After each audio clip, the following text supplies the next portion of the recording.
विद्यार्थियों, पिछले 3 वीडियो में हमने आपका जो टॉपिक लिया था वो था application of music in abnormal psychology and application of music in industrial psychology and application of music in industrial psychology, यानी शिक्षा मनोविज्ञान, औद्योगिक मनोविज्ञान एवं असामान्य मनोविज्ञान में संगीत का अनुप्रयोग। आज हम इसी को आगे बढ़ाते हुए उसमें application of music in social psychology यानी सामाजिक मनोविज्ञान में संगीत का अनुप्रयोग, इसको समझेंगे। देखिए, समाज मनोविज्ञान जो है वो भीड़ समूह या श्रोता समूह या समाज में व्यक्तियों का अध्ययन करता है। व्यक्ति की सामाजिक क्रियाओं और सामाजिक जीवन का अध्ययन करता है कि व्यक्ति ने किस परिवार या समाज में जन्म लिया है, क्योंकि प्रारंभ में हम देखते हैं कि बच्चा माता पिता के आश्रित रहता है तो वो परिवार से एक जुड़ा रहता है। अतः परिवार के रहन सहन, खान पान, व्यवहार, वस्त्र और उसकी भाषा, इन सब चीज़ों का प्रभाव उस पर पड़ता है।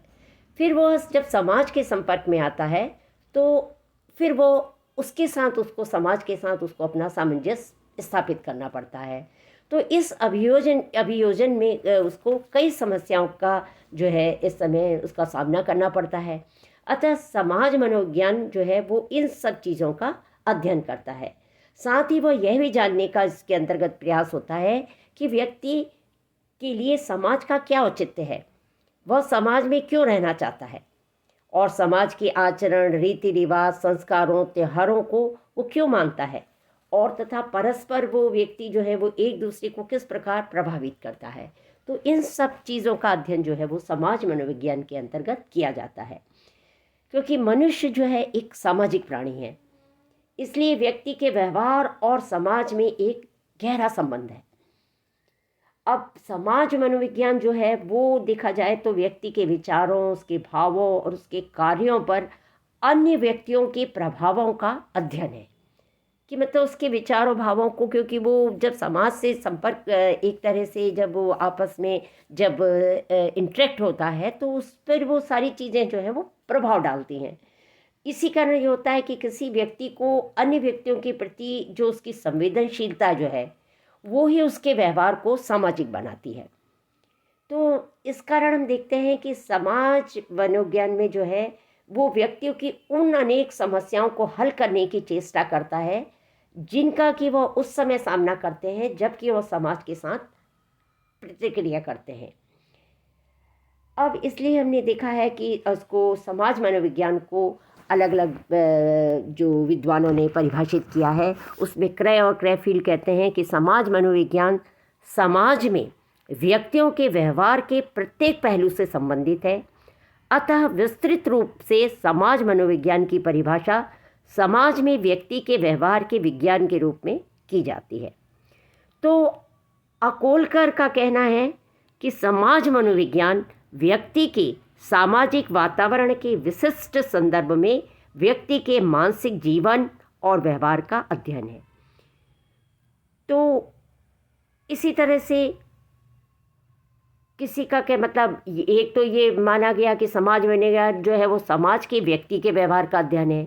तो एक विचार मानते हैं कि समाज मनोविज्ञान जो है वो व्यक्ति का सामाजिक दशा में अध्ययन है। तो इसके अंतर्गत क्लाइनबर्ग कहते हैं कि समाज मनोविज्ञान व्यक्ति का अन्य व्यक्तियों से संबंधित व्यवहार का वैज्ञानिक अध्ययन है। तो इस प्रकार उसको अलग अलग तरीके से जो है विद्वानों ने परिभाषित किया है। तो हम ये देखते हैं इसी तरह एस माथुर जो थे, उन्होंने अपनी पुस्तक समाज मनोविज्ञान में समाज की कुछ समस्याओं को समाज मनोविज्ञान के अंतर्गत रखा है, उसके क्षेत्र उन्होंने माना है। उनका कहना है कि जैसे वे समस्याएं जो कि किसी समाज के सदस्यों की जन्मजात प्रवृत्तियों इत्यादि से संबंध होती हैं, या वे समस्याएं जो सामाजिक वंशानुक्रम से संबंधित होती हैं तथा वो सामाजिक स्थिति में व्यक्तियों के व्यवहार पर प्रभाव डालती हैं, और या वही समस्याएं जो कि विभिन्न समूहों में व्यक्तियों की सदस्यता से संबंधित हैं, या फिर वो समस्याएं जो सामाजिक परिवर्तन से संबंधित हैं, या फिर वो समस्याएं जो समाज मनोविज्ञानी के सैद्धांतिक ज्ञान को व्यवहारिक रूप से रखने के संबंध में है, जिससे कि वो सामाजिक जीवन में अच्छे ढंग से वो संगठित हो।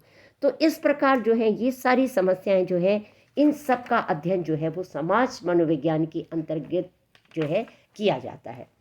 अब इधर देखें हम कि संगीतकार और संगीत जो है उसका भी समाज से हम देखते हैं कि इसी तरह का जो है घनिष्ठ संबंध है, क्योंकि सामाजिक प्राणी जो है वो उसको विभिन्न प्रकार की समस्याओं का सामना जो है अपनी ज़िंदगी में करना पड़ता है, और उनकी इन समस्याओं को दूर करने में हम देखते हैं कि संगीत कला जो है वो बेहद सहायक सिद्ध होती है। क्योंकि संगीत कला की उन्नति ये माना जाता है कि संगीत कला ये जिस तरह की कलाएं जितनी उन्नत होंगी तो सभी व्यक्तियों की संख्या में भी उतनी ही अभिवृद्धि होगी। अब इससे क्या होगा कि जब इस तरह के सभ्य सब व्यक्ति समझेंगे तो वो समाज जो है अपने आप ही एक प्रभावशाली बनेगा। अब यही कारण है कि संगीत कलाकार जो है वो अपनी कला के सृजन के द्वारा समाज में मानवता और सभ्यता की जो है प्रतिष्ठापन जो है वो कलाकार जो है वो करता है, और अपनी व्यक्तिगत जीवन को भी उत्कृष्ट बनाकर वो सामाजिक जीवन को भी सफल बनाता है। क्योंकि हम देखते हैं कि व्यक्ति भी अपने जीवन में कई प्रकार की समस्याओं और कई प्रकार के उतार चढ़ाव और कई परिस्थितियों से व्यक्ति को गुजरना पड़ता है, जैसे जन्म मरण, तो त्यौहार, तीज त्यौहार, उसके उद्योग व्यापार, उसका स्वास्थ्य, इस तरह की जाति प्रथा, दास प्रथा, इस तरह की कई चीज़ें जो हैं व्यक्ति के जीवन काल में, ये चीज़ें उसकी ज़िंदगी में ये परिस्थितियां जो हैं आती हैं। अब इन परिस्थितियों और ये जो समस्याएं हैं इनका अध्ययन जो है समाज मनोविज्ञान के अंतर्गत किया जाता है। अब इनमें से कुछ का संबंध तो संगीत से सीधा होता है और कुछ समस्याओं का समाधान जो है वो संगीत के द्वारा होता है। जैसे हम देखते हैं कि बच्चे के जन्म लेते ही होते ही उसके हर जगह हम देखते हैं कि उसमें एक संस्कार गीत होते हैं। अब वो भले नामकरण के गीत हों, कई प्रकार की इस तरह की जो चीज़ें हैं, फिर उसके विवाह संस्कार के गीत होते हैं। तो अलग अलग उनको हम अलग अलग श्रेणियों में हम उनको बांट सकते हैं, जैसे संस्कार संबंधी गीत, त्यौहार पर्व संबंधी गीत, ऋतु संबंधी गीत, इस प्रकार विभिन्न धर्म संबंधी गीत होते हैं, तो अलग अलग विषयों के गीत होते हैं। तो ये हम देखते हैं कि सारे जो है संगीत का समाज के हर पक्ष से एक तरह से जो है वो संबंध जो है रहता है।